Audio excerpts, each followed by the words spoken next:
सर्वांना माझा नमस्कार. मी नम्रता. उष्णतेपासून संरक्षण.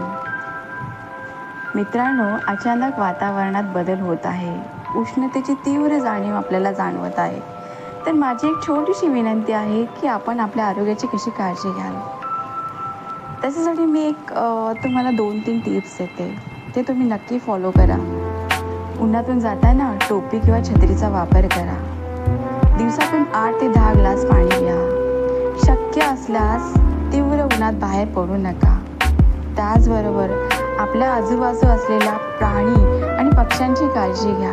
घराच्या बाहेर एक छोटीशी पाण्याने भरलेले भांडे ठेवा, जेणेकरून त्यांना ते पाणी मिळेल आणि तुमची एक छोटीशी त्यांना मदत होईल. अशी आपण आपल्या निसर्गाची आणि आपल्या सुरक्षेची काळजी घेऊया.